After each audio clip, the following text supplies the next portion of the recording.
Nobody thought it was possible, but it just got worse. Is it possible that some of those drones could be up to malign activity? It's entirely possible.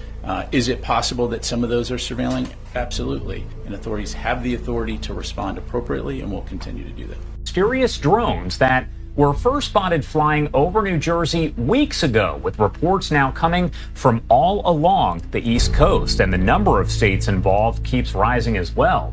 Now, the FBI says it has received more than 6,000 tips from the public regarding the drones, and many lawmakers do want answers. Now, I do want to address right here the video that you're looking at on your screen. That is coming in from Republican New Jersey Assemblyman Michael Inganamore. You bet. Well, this came from one of my constituents here in Northwest New Jersey, and the video itself is from Chester Township, which is the municipality where I happen to live. I used to be the mayor. I'm in Chester Township at this very moment. It is a town in western Morris County in the northwestern part of the state. And I think what's most notable here is that this video is from December 1st. We're talking 2.5 weeks ago. You can see the number of blinking objects flying through the sky there. And when this was first shared with me that very night on December 1st, it clearly caught my attention. I said, what the heck is going on here? Nowadays, you can do a pretty good job of tracking the flights, the commercial airlines that are flying over our skies on different applications on your phone. That's what the videographer here did, and was able to determine that these blinking lights were in fact not airplanes. We are working under the assumption that they are drones of some type. And again, this was December 1st, and this has been basically what the night sky has looked like in Northwest New Jersey every night since. To be clear, that we tried to turn that pretty quickly. What we were looking for all is not in there. He was asked, are these Department of Defense assets? He said no. None of them are, was the follow-up. He said no. He is confirming again on the record these are not military drones, John. I'm curious. Did he wave his fingers like Alec Guinness did when he said these are not the drones you're looking for? And we're going to have more on that after the break. The question about the House briefing being classified. Why when they're just hobbyists? So for the moment, this whole drone business remains a mystery. Nobody seems to have any information, but somebody somewhere has got to know what's going on. The answer to Jen Griffin's question about why classified on the Hill right now when these are hobbyists was, I'll have to refer you to Congress. I mean, it just gets more and more bizarre. Thanks for joining us, everybody. I'm Sandra Smith. Classified briefings about something which we know nothing about. Does the Pentagon have any indications that those drones in New Jersey are somehow different in size, activity, etc., than the drones that have been spotted at Wright-Patterson Air Force Base, Hill Air Force Base, and other locations in the past few days? Chris, what I would tell you is we don't see a connection at this point between any of those activities. Again, just taking a step back here, 8,500 drone flights a day. But again, don't see a connection at this stage. And then my second question, has the Pentagon determined who was responsible for the drone incursions over the bases in the UK over the past month? Yeah, to my knowledge, still being looked at. I'd have to refer you to the UK MOD and US Air Forces in Europe.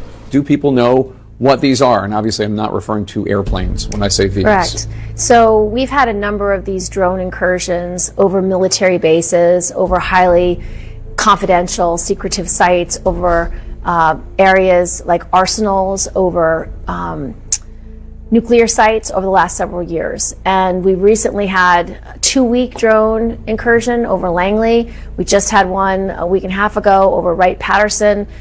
These are important military bases, and we need to have better authorities to be able to take these drones down. I don't think we do know whose they are or even what technology they're using. It's a huge concern for me personally, for members of the Intelligence Committee and members of the Armed Services Committee.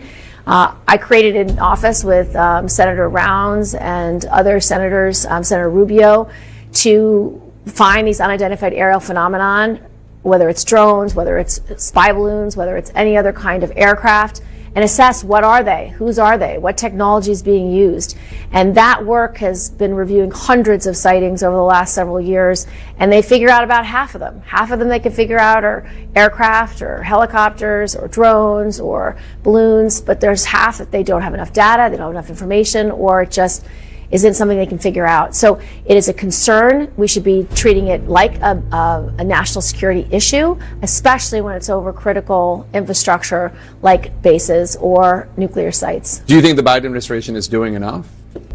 I want to do much more. I'm very concerned that the FAA and the DOJ and Homeland Security aren't doing enough to assess whose drones these are and whether they are adversarial in any way. I think when they say something like, well, we have no evidence that they're foreign operated or adversarial or problematic, they don't have any evidence that it's not. Right. So I understand they want people to not be afraid, but they should be as concerned as I am because of these incursions over our bases and sensitive military sites. For 2 weeks, Langley had drone incursions, and they was the type of technology that our radar didn't detect them arriving. So it is problematic. To say that sightings that people in the Coast Guard, in the United States Navy, and Naval Air Station, Weapons Station Earl, which is in my district, they've seen drones at and right in close proximity to that munitions depot. People at Picatinny in like manner. Many law enforcement people have seen it. They've seen it in a way that suggests formations that are coming off the ocean into the land. And even with the Coast Guard, I spoke to one of the commanders who said one of our 47-foot rescue boats, right on its stern, were between 12 and 30 drones following close proximity to that. I mean, they had no idea who they were. What do they think that was? Yeah. Oh, they think it's drones. They don't know. We're going to take this seriously, and so ensuring that installations, in this case Picatinny and Earl, have the capabilities they need to detect, to identify and track as appropriate in the event there's drone activity near those facilities. With sightings of a large rectangular black object, sometimes called a monolith, often accompanied by Also sprach Zarathustra by Richard Strauss. Yeah, thanks, Jeff. I would probably have to think back to the words of a very wise prophet, Obi-Wan Kenobi, who said, "These aren't the drones you're looking for." But beyond that, I'll just have to move along. Okay. In July 2019, more than 100 unknown objects buzzed and swarmed around 10 U.S. Navy warships 100 miles off the Pacific coast. The objects were documented on camera, on radar, and on thermal sensors. Splash. In multiple shapes and sizes, including huge wingless orbs with no detectable propulsion system. Just drones, no biggie, the Pentagon suggested. A few years earlier, when Navy pilots on the East Coast encountered unusual objects on a daily basis in their training ranges, the debunkers called them drones or balloons or both, certainly not UFOs. In the past few years, the all-purpose term drones has replaced swamp gas and weather balloons as the military's go-to explanation for unknown objects. In what might be the most ironic of the current sightings, intrusions by so-called drones caused air traffic at Wright-Patterson Air Base to shut down this weekend. Wright-Pat is where the wreckage from the 1947 Roswell crash was reportedly stored. Nice touch, drone people. We have no evidence at this time that the reported drone sightings pose a national security or a public safety or have a foreign nexus. An assortment of government officials have tried to quell public concerns in recent weeks, but the public isn't buying it, and the mystery drones didn't get the memo either. Social media platforms are jam-packed with cell phone videos of assorted lights and odd objects seen nightly in the skies over New Jersey and many other states, including Florida, Texas, California, and Oregon. Most are likely the lights of airplanes, but some do resemble standard drones, albeit a few the size of an SUV. They do not perform like known drones. New Jersey officials have demanded briefings and say they were told the drones are not being flown by the U.S. government, are not being flown by foreign adversaries, and by the way, the government is unable to track them, doesn't know where they originate or where they go each morning. It was the biggest amateur hour presentation I've ever seen about anything, okay? It was ridiculous. There were no answers. Every question that was asked by a member of the state legislature, great questions, no answers, no resolution. They don't know where the drones are coming from. They don't know who's doing it. They don't know why they're doing it, but they say there's no credible. It was annoying to be there. The president-elect is among those who doubt what the public is being told. They know where it came from and where it went.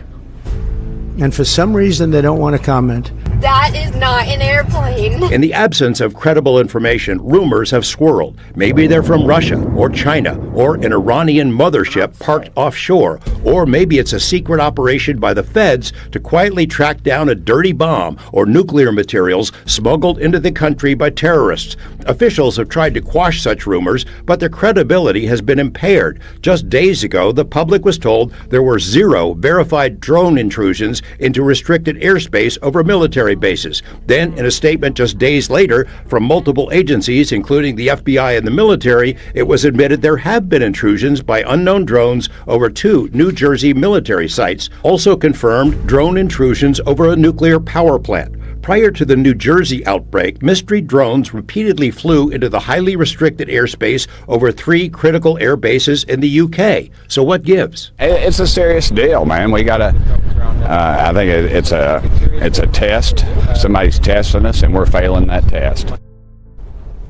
Now, at least 2 incidents involving incursions by mystery drones have been reported in Nevada. We're trying to track those down. Expect to have more information, hopefully, tomorrow. And there's multiple of these orbs in our sky tonight, right here in Powell. Another Delaware County caller saying he saw them over the roundabout on Sawmill at Bunty Station Road. It looked like a UFO or something, then it turned its lights off and disappeared. Moving pretty fast. More Delaware County neighbors seeing the drones. These folks got video. It's a drone. And these people in Hilliard claim they saw the drones as well and caught something more. A loud boom. Then 15 seconds later, another. What is going on? Drone sightings spreading across the country now. Officials confirmed that unmanned drones have been spotted recently near Hill Air Force Base in Utah. Now, information on the number of drones that were spotted, how close they flew to the base, hasn't been widely or publicly released. They're monitoring the airspace and working with local authorities to track the drones. Though they won't share details, they say appropriate safety measures are being taken. Hill Air Force Base adds drones are not allowed on base. Good evening. New unexplained drone sightings in Utah have led to fresh concerns here. It's a question that continues to grow here about a series of sightings on the East Coast. News specialist Andrew Adams spoke with a couple of Utah eyewitnesses and an expert as well tonight. Well, the people we spoke to characterize these encounters as anything from really weird to scary. And keep in mind, they happen at opposite ends of the Wasatch Front, West Haven down to Mapleton. Look, there's 4 of them. And now in Utah. What are those? Eyes are also turning to the skies with unexplained sightings of groups of drones from Mapleton to West Haven. Big, bright thing in the sky. Air Force brass confirming to us that small unmanned aerial systems were spotted between December 13th and 14th. None of the incursions impacted base residents, facilities, or assets. We are taking all appropriate measures to safeguard Wright-Patterson and its residents. But the Air Force is not talking about what the objects were or where they came from. We asked state leaders about it. Ohio's Attorney General didn't seem too concerned. Do our community members in Ohio need to be worried, right, Pat, even, closing their airspace due to this issue? I have no idea. To have hundreds of drones, forget the idea that there's thousands, but even hundreds of drones flying in an area that is likely near controlled and restricted space, and they're not able to see the registration number, does not make a lot of sense to me, because to get a waiver, you need to put your license and registration. The registration has to be on the drone where you can see it. So they should be able to go right to the owner. I think you just made this all more bizarre for all of us. I know, I'm not helping it. Lawmakers from both sides of the aisle are putting new pressure on federal security agencies to get to the bottom of the mysterious drone sightings. There was another sighting this morning in Texas. It's unclear exactly what this is, but it's causing folks in southeast Texas to scratch their heads. I started seeing multiple lights moving across the sky. I've never seen anything like that. On an otherwise quiet Wednesday night, Cheryl and Dave Bowman spotted what looked like drones flying in their area off the coast of the Bolivar Peninsula. You can see the small objects' bright-colored lights flashing in these videos they shared with us, moving toward the refineries and sparking their interest and speculation. We would be curious, what would they be doing in that pattern and flying that way and that far from the Gulf over into that, what we think is a strategic area. They weren't alone in that thought. Their Facebook post showing the mysterious objects causing discussion across our area. We wanted people to know, because you keep hearing about New Jersey, and now all of a sudden, they're not just in New Jersey. You and I talked this morning. I mean, our conversation is probably very much like the conversation all over the country, like what is going on? You happen to have some pretty in-depth knowledge, though, about these drones. And I know the big thing I took away from our conversation was, why do they need to be up at night? Yep. So, Sandra, I'm going to make this very easy for your viewership. So let's first talk that a lot of the space is restricted and controlled. So if you are near an airport, you have to be not within 5 miles without a waiver. You can't be over populated areas. You can't be near a stadium like the Meadowlands without a waiver. You can't be near military bases without a waiver. So first, many of these commercial drones have to be getting waivers because you're between Newark, Teterboro, MetLife. There's a lot going on there. Waivers are not easy to get, let me just be clear. Number two, let's talk about use cases for drones. Inspecting solar farms, turbines, cell towers, package delivery, doing, disaster recovery, rooftop inspection. And I could go on, geo mapping, precision agriculture. All of these use cases take place during the day. All of that inspection and imagery and video is during the day. So let's talk about nighttime. Nighttime drones have only been legal for a short period, less than 2 years. Most commercial drones don't fly at night. There is really no reason.